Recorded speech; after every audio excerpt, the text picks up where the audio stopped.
this is a technique for an interfaced hem. So this is a non-fused interfacing. I've placed it over my hemline by about 1 centimetre or 3/8 of an inch. So I've marked my hemline in pencil. You should usually use a thread tack to mark your hem, or maybe pins from the right side of the fabric. And then you place your bias cut interfacing slightly over your hemline and catch stitch it in place at the top and the bottom. So if you're right-handed, you will work your catch stitch from the left to the right. And we want it to be as invisible as possible. So really small pieces of thread are taken up from the actual garment. You're not stitching through many, through the whole layer as such. You're just picking up a couple of threads as you stitch. I'm using a single length of thread to stitch because we're just holding this in place. I'm just going to finish that off and then stitch the other side. So this is actually the bottom edge of our interfacing stitched to our hem allowance. So our hem allowance would fold up there, and the interfacing is covering the hem allowance by 1 centimetre or about 3/8 of an inch. So now when you've done your catch stitch on the bottom edge of your interfacing, you're going to do the same on the top edge to hold it in place. Again, for the catch stitch, you're stitching it as invisibly as possible, and if you're right-handed, you stitch from left to right, and the opposite if you are left-handed.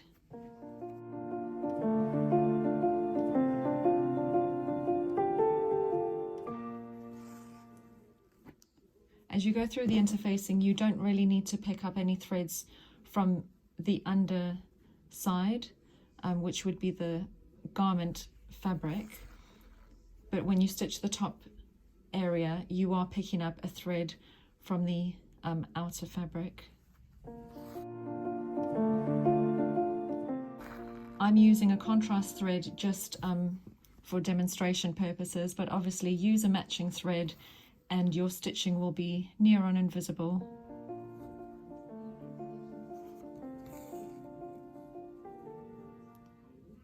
So an interfaced hem would be on more tailored, finished garments where you want a neat and sturdy hemline, a hemline which has some weight to it, which will make your garment just hang really beautifully.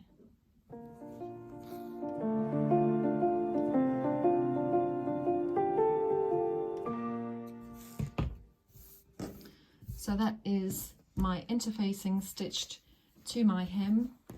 That's the outer. You could possibly see a few of the catch stitches showing through, but if you use a matching thread, that would be just about invisible. So your interfacing is stitched to your hem. Your hem line is basically 1 centimetre or 3/8 above the bottom of your interfacing. And after that, we're going to fold our hem up at that point. So on a lined garment, your interfacing should be wide enough to show above the hem. So you would then actually stitch or blind stitch your hem to the interfacing at this point. For garments which are unlined, the interfacing would be the same width as your hem, and then you would do your normal blind stitch.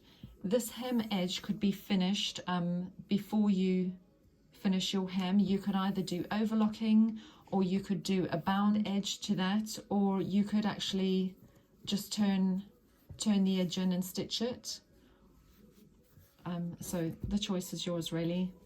So at this point, I'm now going to baste close to the edge of my fold, and that will make sure that my hem is in the right place.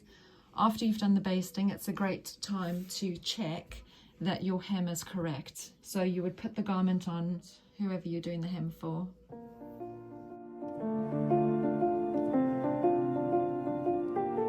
And this is just a quick running stitch to make sure our hem will not be moving.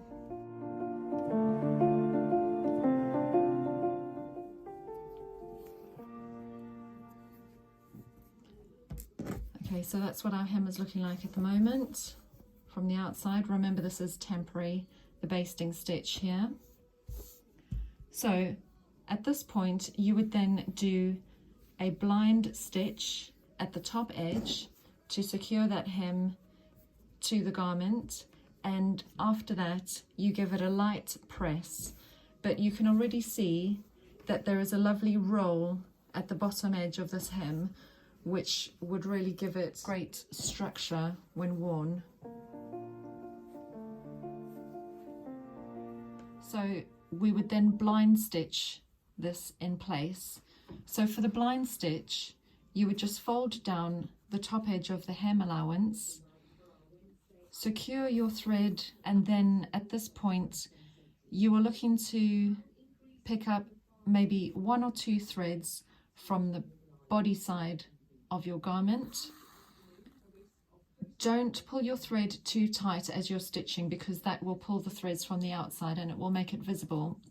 So you just pick up a few threads then from the fold, the bit that you folded down of your hem allowance, and continue in this manner. But as you go, just make sure that you're picking up only a small amount of the fibers from your garment.